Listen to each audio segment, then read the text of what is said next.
ABP সংগঠনের বার্ষিক সাংস্কৃতিক অনুষ্ঠান আলিয়ার অডিটোরিয়ামে রবিবার অ্যাসোসিয়েশন অব বেঙ্গলি প্রফেশনালস এর প্রথম বার্ষিক সাংস্কৃতিক অনুষ্ঠান অনুষ্ঠিত হলো আলিয়া বিশ্ববিদ্যালয়ের পার্ক সার্কাস ক্যাম্পাসের অডিটোরিয়ামে। এদিন পল্লীকবি জসিম উদ্দিনের মৃত্যুবার্ষিকী স্মরণে ও এবিপি সংগঠনের প্রথম বার্ষিক প্রবন্ধ প্রতিযোগিতার বিজয়ীদের সংবর্ধনা প্রদান উপলক্ষে বর্ণাঢ্যভাবে সেজে ওঠে অডিটোরিয়াম হল। এই অনুষ্ঠানে স্বাগত ভাষণ দিয়েছেন ডক্টর আসিফ আকরাম এবং পল্লীকবি জসিম উদ্দিনের একটি কবিতা পাঠও করেছেন তিনি। এদিন করোনা অতিমারিতে হারানো সমস্ত আপনজনদের উদ্দেশ্যে নিরাপত্তা পালনের মাধ্যমে অনুষ্ঠান শুরু হয়। প্রবন্ধ প্রতিযোগিতায় প্রথম হয়েছেন গবেষক মিরাজুল ইসলাম, দ্বিতীয় শৌলি দাস, তৃতীয় হাসনাত আসিফ কুশল।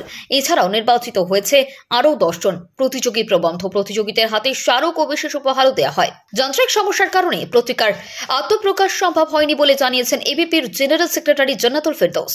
এদিনের অনুষ্ঠানে উপস্থিত ছিলেন যাদবপুর বিশ্ববিদ্যালয়ের অধ্যাপক ডক্টর ইমদাদ হোসেন। এদিন তিনি সভাপতি হিসেবে নির্বাচিত হন। এছাড়াও বিশেষ অতিথি হিসেবে উপস্থিত ছিলেন আলিয়া বিশ্ববিদ্যালয়ের বাংলা ভাষা ও সাহিত্য বিভাগের অধ্যাপক ডক্টর মীর রেজাউল করিম ও ডক্টর সাইফুল্লাহ সামিম। উপস্থিত ছিলেন ভূমি উন্নয়ন মোর্চা আশফাক সাহেব আব্দুল বাসির, এবিপির সহ সভাপতি ডক্টর আবু সাইদ আহমেদ। এই দিনের এবিপি সম্পর্কে স্বাগত বক্তব্য দিয়েছেন এবিপির চেয়ারম্যান ডক্টর আসিফ আকরাম এবং শেষে general secretary Jannatul Ferdous.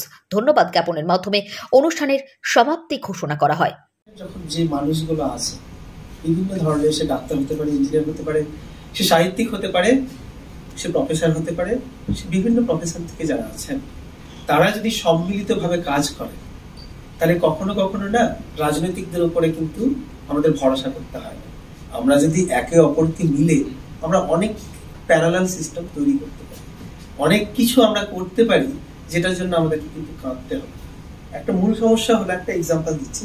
Suppose ধরুন একটা পিএইচডি স্টুডেন্ট খুব প্রবলেমের মধ্যে পড়েছে, সে পাচ্ছে না, ইন্টারভিউ দিতে পারছে না বা ইন্টারভিউতে পাচ্ছে না চান্স। নর্মালি কি হয়, তারা নিজেদের প্রফেসরের কাছে যায়, সেখান থেকে কখনো সাহায্য পায়, কখনো পায় না। কিন্তু এটা হতেই পারে যে সেই সাবজেক্টে একজন এক্সপার্ট যে অন্য ইউনিভার্সিটিতে আছেন বা কেউ একজন যে পোস্ট ডক্টরেট করছেন, তিনি তাকে বিশালভাবে একটা সাহায্য করতেই পারেন। তার কাছে সেই এক্সপার্টিসটাও আছে, সেই সদিচ্ছাটাও আছে। এই যে কানেকশনটা করিয়ে দেওয়া, যে পিএইচডিটা করতে চায় এবং যিনি পিএইচডিতে গাইড করতে চান, সেই কানেকশনটার জন্য একটা অর্গানাইজেশনাল স্ট্রাকচার দরকার। আমরা শুধু ফেসবুকে খুঁজে দিতে সেটা করতে পারি। সেই অর্গানাইজেশনাল স্ট্রাকচারটা দেওয়ার জন্যই এবিপির সূত্রপাত।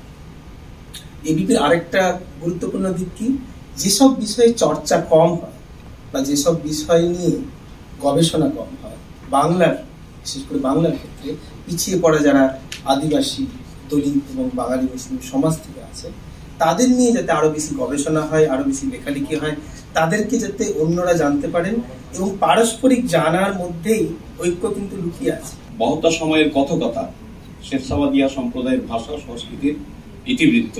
বিষয়টা একটু বলে নিচ্ছি এই জন্য যে বিষয়টা নির্দিষ্টভাবে প্রতিযোগিতার সময় কর্তৃপক্ষ করে দিয়েছিলেন, আর আমি সেটাকে গ্রহণ করলাম।